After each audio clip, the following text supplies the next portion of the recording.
When I think of Dorothy Parker's hangovers, and I do, the image that comes to mind is that of the USS Arizona, a sunken battleship resting at the bottom of Pearl Harbor.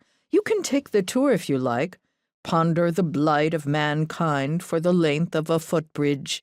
The Arizona is slowly leaking oil as you hear this. Whenever you listen to this. The ship loaded up on fuel on December 6, 1941, and has approximately 500,000 gallons to go. Dorothy Parker drank with such consistency and complaint, I suspect her headache is on a similar schedule, throbbing from beyond the grave ever so slightly to this day. References to cocktails are rife in her poems. After 3, I'm under the table. After 4, I'm under my host. But it is in her year-long books column for The New Yorker, the constant reader, 35 entries between 1927 and 1928, that one senses that she is this close to coming out and asking the reader for an aspirin. Some of this is the brilliantly honed shtick of a stand-up comedian. A reader fears evisceration for getting up and going to the bathroom mid-set.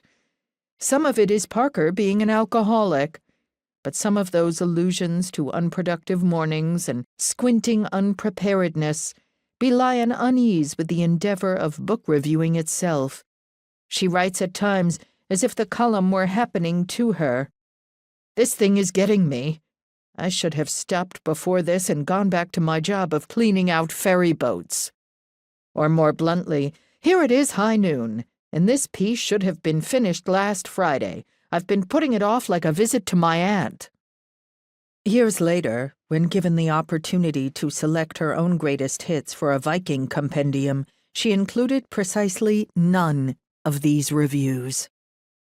Yet the constant reader is a work of art, or at least a seminal artifact. It came into existence during the hugely creative 7 years between 1926 and 1933, when Parker published 5 books, including her best-selling debut, Enough Rope, and Death and Taxes. Despite her best efforts to kill a successful career with booze and Hollywood, her legacy, too, is like the Arizona, enduring, grand, and forever leaking into the shallow waters of other people's prose. If you are a woman who has dared to take a phrase and turn it, you will have been compared unfavorably to Dorothy Parker. This comparison, never a writer's own, mind you, has the benefit of being not only reductive and disrespectful, but baiting. Senator, you're no Jack Kennedy. Do let me know if you find that aspirin. Suffice it to say, there is no need for this writer or any other to bang the drum for this undiscovered rookie.